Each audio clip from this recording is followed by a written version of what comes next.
My name's Joseph Lopez. I'm 61, live out in Inglewood, California. Life is great because I've come a long way. I work 6 days a week, almost close to 12 hours a day. The reason I do that is because I don't got a pension.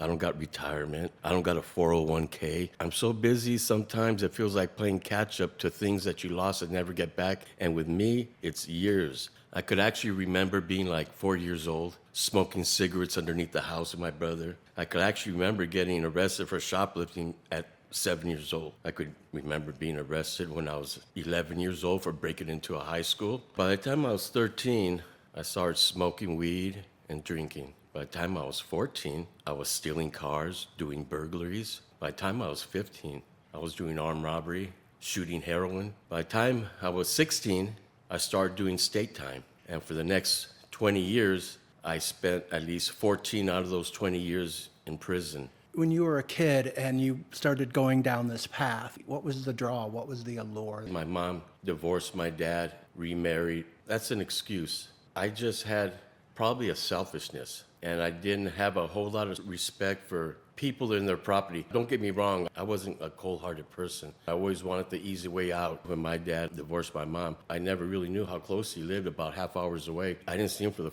first 15 years, and by that time, I was doing time. How old were you when you came to a realization that you needed to change the path you were on? It was during my last term in prison. I was just given 8 years in 91. In October of 91, I was in a prison cell starting an 8-year prison term, and I was just tired. I was 31, a marriage that was in the process of divorce. My children didn't know me, had no work history, had no type of future. I came to the end of myself. I made a deal with God. I said, God, you could have my life, but you got to change it. That's the deal. If I was to tell you some of the stories how God used me in that prison for the next 4.5 years, some people wouldn't believe me. That's when I first got to know God. There was no special effects, but I did feel peace, and I knew I was going to be okay. It felt sometimes like I was in a seminary school. I was actually studying the Bible, not just reading it. I believe I was really used by God in the system for all that time. What was it like when you were released? I had another chance at life, even though I walked out to nothing. I remember walking out and I had 2 little boxes, and that's all I had to my name. Going on 36. I'm 35, going on 36. That's all I have.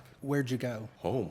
To mom's. To mom's. I usually went to mom's unless my wife at that time had a place, but I always had a place to go. Is mom still with us? Yes, mom still with us. She's 81. I'm sitting here today in your house, and you have a beautiful home. You've come a long way from not having any hope. What do you do? Is it your own business? Yes, it is. I own my own business. It's called Amazing Closets. We design, manufacture, and install closets, home offices, garages. In between the 4th and 5th prison term, I got a job in a closet company, and I had worked there for 2 years. I started going back to my old ways. I ended up in prison with an 8-year sentence. I got out of prison. I was doing for the next 3 years a lot of odd jobs. And then one day, I'm sitting in a bar, and this guy I worked with at this closet company back in '88 recognized me, and he came up to me and says, "Hey, Joe, is that you? When did you get out?" I said, "I've been out 3 years." He goes, "Oh, man, they're still talking about you at the warehouse, man. You need to come back." And I did go back 2 weeks later, and he said, "Yeah, Joe, you could start cutting right now." I did the cutting, all the manufacturing on the table, and then delegated the other responsibilities to the rest of the workers for the assembly and manufacturing and whatnot. And that's my forte. I'm a cutter. I'll cut 3 and 4 jobs at the same time. After about 3 years at that closet company, I gave the owners an ultimatum. I wanted a big pay raise. They said they couldn't do it. I decided to open up my own closet business. When you were starting out, did you need to go and get a loan? Actually, my son, he was living in a duplex in El Segundo. He had a 2-car garage. I took it over and set up shop. Sometimes I went 6 weeks without a job. One of the guys that was working with me at the closet warehouse, he would moonlight with me to help me. I did a tremendous amount of footwork. I stuck with it. I started doing work with his developers. Things started growing quickly. And for the next 20 years, I was consumed in making my business successful. I was so consumed in making another life for myself. Got remarried, been remarried for 15 years now. business is good, vacations are fun. And then February 17th of 2020, I was diagnosed with stage 4 liver cancer. And the doctor said, you got a few months to live. Within 24 hours, we fired that doctor. We went to the City of Hope and we were in front of Dr. Lou. And she looked over all my test results, the biopsy, the CAT scans. And she goes, you do got stage 4 liver cancer, but I want to run some more blood work on you. A couple more days later, I was back in front of her with new blood work. She goes, you got an incredibly strong immune system. I think you could endure this fairly new treatment that's out. It took me a few weeks to get that treatment, and then it took a few months for it to finally feeling it to kick in. Those first few months of my diagnosis, I remember sitting here wearing sunglasses at dinner so people wouldn't see me cry. There were times when I felt I didn't have a hope. There were a couple times I thought I was going to go insane. I thought I was going to snap and not come back. Your mind is a big enemy. You got to take hold of this. You got to cry out to God. That's the only thing that got me through it. I dropped at least 50 pounds after 6 months of the lymphoma treatment.